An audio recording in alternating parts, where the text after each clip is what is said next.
Dear students, last week मैंने आपको राम लक्ष्मण परशुराम संवाद पाठ के 2 पदों का भावार्थ स्पष्ट किया था।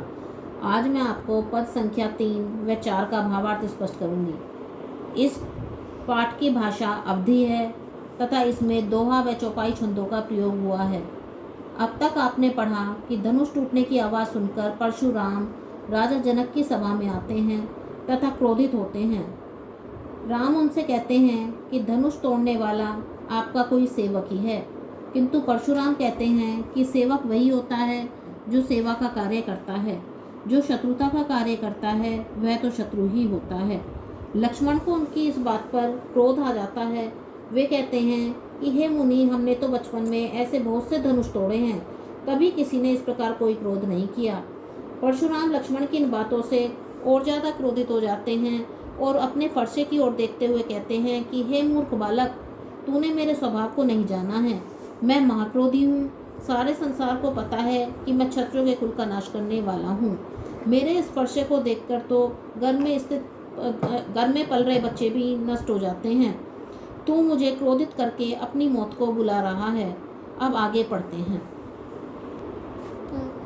बिहसी लखन बोले मृदुबानी, अहो मुनीषु महाभट मानी।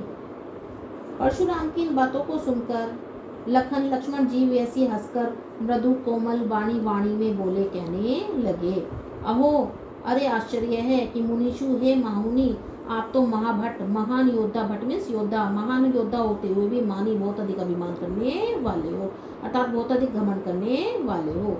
पुनि पुनि मोहि देखा कुठारू, चहत उड़ावन फूक पहारू। पुनि पुनि आप मुझे बार बार, मोहि मीन्स मुझे, पुनि पुनि बार बार, कुठारू देखा, अपना कुठार मीन्स कुल्हाड़ा फरसा दिखाने लगते हैं। चहत उड़ावन फूक पहाड़ू, ऐसा लगता है मानो फूक मारकर पहाड़ उड़ा देंगे। यहाँ कुंभड़बतिया कोई नाही, जे तर्जनी देखी मर जाई। यहाँ पर कोई भी कुंभड़बतिया नहीं है, कुंभे का फूल नहीं है, अर्थात कोई भी छुई का फूल नहीं है। जे जो तर्जनी देखी, जो तुम्हारी तर्जनी उंगली देखकर ही मर जाएगा।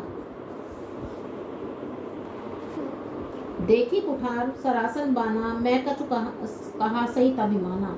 मैंने आपके कुठार कुल्हाड़े को सरासन बाना और इस धनुष बाण को देख लिया है। मैं कछु कहा, मैंने जो कुछ भी कहा है सही तभिमाना, सोच समझकर कहा है। भृगुसुत समझी जनेऊ लोकी, जो कुछ कहूँ सहोरुस लोकी। मैंने आपको भृगुसुत, भृगुवंशी समझकर, जनेऊ बिलोकी और आपको जनेऊ धारण करने वाला समझकर, जो कुछ कहूँ, जो भी आपने कुछ कहा, सौ रिस रोकी, उसके लिए मैंने अपने रिस क्रोध को रोक कर रखा है। सुर मैसुर हरिजन वर गाई, हमरे कुल इन पर न सुगाई। क्योंकि हमारे कुल पर, सुर देवताओं पर, मैसुर ब्राह्मणों पर, हरिजन ईश्वर के भक्तों पर, अरुगाई और गाय पर, सुराई ने इन पर प्रहार नहीं करते। बधे पाप अपकीर्ति हारे, अगर इनका वध भी कर देते हैं तो पाप आपके भागी होते हैं, अपकीर्ति हारे, अपयश के भागी होते हैं। मार तो पाप पर ये तुम्हारे, और भूलवश अगर इन्हें मार देते हैं तो पर ये तुम्हारे, उनके पैरों में पड़कर क्षमा मांग लेते हैं।